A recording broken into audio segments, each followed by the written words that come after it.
Hello and welcome to the second episode of SGTV. We have a lot lined up for you this week, including a Need for Speed Hot Pursuit walkthrough, Connect trailer, and a special video from the guys at Little Bit Podcast. Make sure you subscribe and never miss an episode of SGTV.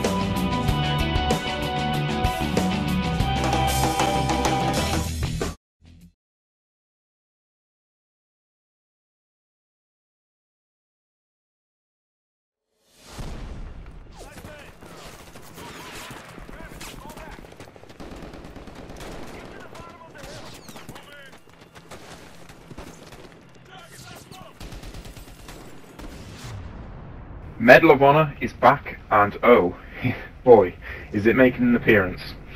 EA has put a lot of effort into trying to make this game as good as it can be. Have they done enough though? Let's see. The graphics on this game are pretty impressive, and the lighting is just right. But I do feel they could have improved many aspects. Some buildings or vehicles do look a bit rough, and invisible walls seem to pop up when you least expect it. I do, however, think the graphics are better than its competitor, Modern Warfare 2, but it should be, as of course this is a newer game. I guess we'll have to wait until Black Ops before we really start comparing graphics. All in all, scenery, objects look really realistic, and cover seems to break satisfyingly with the right weapons. Now the sound is a real strong point to this game. Gunfire and explosions sound fantastic when you do hear a satisfying splat if you get a headshot. Environment sounds realistic as you can get with today's technology, and it does really sound like a real war. That's all really I can say about the sound, as everything is just as you would expect. Gameplay. Now gameplay is really good and intense and involving, meaning that paired with the excellent sound, you can really switch off from the outside world and feel immersed in your gaming world. You travel over loads of different terrain, from snowy mountains to scorching wastelands, in many different vehicles, meaning that you never really get bored of the location. One big thing I did notice, which does let the game down quite a bit, is that all the enemies seem to come from around the same direction. This can lead to being a little bit boring, as you're never in suspense where they may come at you next. You can easily pick up the controls though, if you've ever played a shooter before, or maybe even if you haven't. The controls are really easy to pick up, it's standard, it's the same as most games, and I'm really glad of this, as you can really concentrate on the important thing, the story. You mostly work in in a team of about 3 or 4, which can lead to a little bit of confusion now and again, as the markers aren't very good to where you're meant to be next, and you can get a bit lost. But once you work out where you're actually meant to be heading, the game pulls through. The story, however, is brilliant. It's one of the best stories I've seen in first-person shooter for an absolutely long time. I will not go into any really more detail about the story, as I don't want to ruin it for you guys that haven't maybe finished the story yet. But what I will say is that the story does end rather sudden. Online was made by a separate studio, also making Battlefield Bad Company 2 Online, DICE. Maps online do become a little bit repetitive and smaller than the likes of Battlefield Bad Company 2, but the size of the maps does make the action a lot more intense. There isn't a lot of different online modes available, but the modes that are available do seem a little bit sameish. It all seems like one team against the other and all killing each other, but maybe a few little objectives in between that are different. EA servers aren't brilliant. I tested on PS3, as I was kicked out a few times when playing, but I have been on a lot worse servers. EA will be launching some new packs soon, so hopefully with these new free packs, stress the free there, hopefully things will definitely be improved. Overall, I think this is a definite contender in the first-person shooter market, and I'm happy to see the return of the franchise. I guess really only time will tell how it stands up against the long-awaited Black Ops, which is only a few days away. Anyway, I can safely rate this game an 8 out of 10.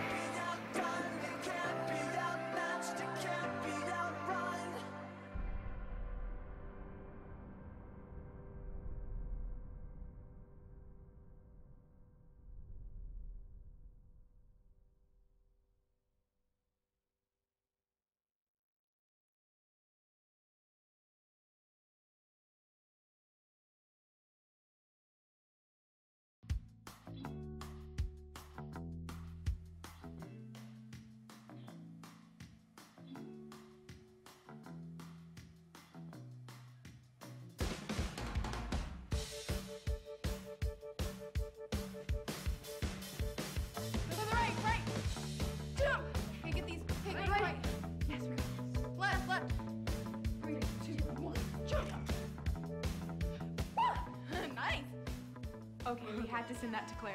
Yeah.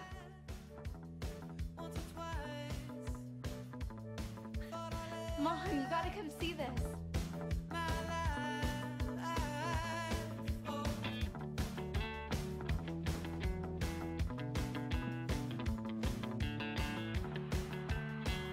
Yes! Xbox, rewind. Xbox, play.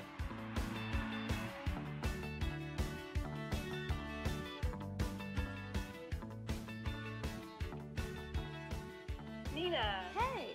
just wanted to let you know we just finished the guest room. Oh, that's fantastic. So when are we going to get you guys to come out for a visit? She promised this summer. Is Michelle there? You up for a game? Doubles? You're on.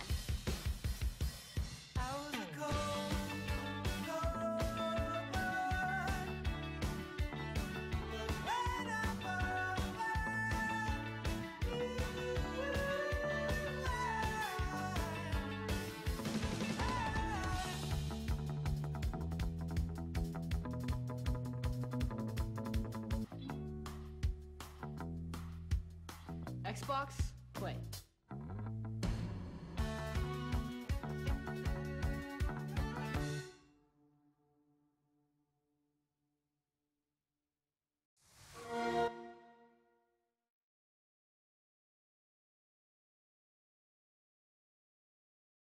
Hey, Splinter Gamers, Austin and Daniel here from the Little Big Podcast, and we're here to do a quick voiceover on the brand new beta footage from Tower of Whoop, one of the story levels in Little Big Planet 2. Yep, and here you see Sackboy dropping into the pod, and look at this. This is the coolest part. Pod dissolves, so you can see everything that you need to see, and it actually is a lot more space efficient. And a much better UI that allows you to navigate and find levels a lot easier, and have your friends mess around without blocking the Tower screen. of Whoop is loading. So, this is in Da Vinci's hideout. Right. And this is one of these story mode curators, I guess you could say. Curators, yes. And here we go. We are in the level. Alright. Loading. There we go. And so here we have our first look at Da Vinci, one of the curators, and Interesting we're up fellow. at the start line. So And now, this level utilizes bounce pads and grappling hooks like better than any level that I've seen so far. well, I mean, that's because it's developer level, but So the theming here is quite unique, and it's more of a chalkboard and wood style level. which I love. Yeah, and this is basically what you're seeing, the main theme of Little Big Planet 2, the style of Little Big Planet 2 recently. There's the green and the chalkboard and the wood. Chalk, and it's amazing, really. The gameplay here is a lot more dynamic than a usual level, and it flows a lot better just because of the power, really, that you have. Being able to grapple and pull yourself up to different heights, or Yeah, being able to imagine bounce around. Spider-Man meets... I can't think of anybody. Who's the guy that jumps really high? I don't know. Jar Jar? Jar Jar can jump high, right? Who knows? I don't really remember. Okay, so the level, actually, I've heard, and it is possible, if you're playing multiplayer, you can chain a full point score combo all the way to the top of the Which tab. is so hard. It's very hard to do, but it is indeed possible. So if you happen to have the beta and a couple of friends in the beta, go ahead and hook up and see if you can do it, because it's pretty neat to be able Most to of do. us beta people don't have any friends, so Yeah. we're too busy gaming and trying to break it. Nobody wants to be our friends. So there are a lot of neat sections in this level, just the different gameplay elements of it, I guess you could It's say. actually a very quick level too. Not that it's a short level. It's just once you get going, it's.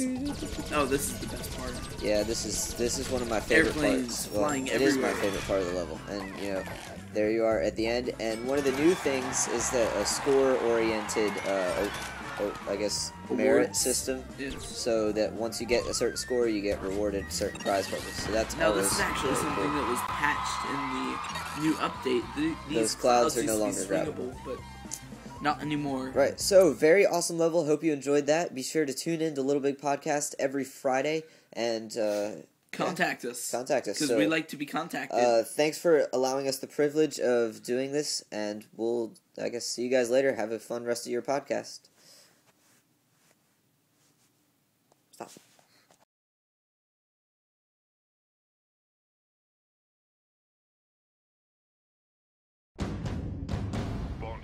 007, this is urgent.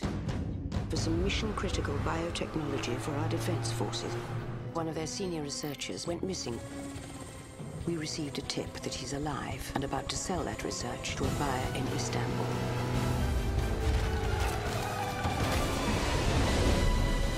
When you arrive in Istanbul, do whatever you have to, by any means necessary.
Dark Horse is a cool event where you get to play as a cop.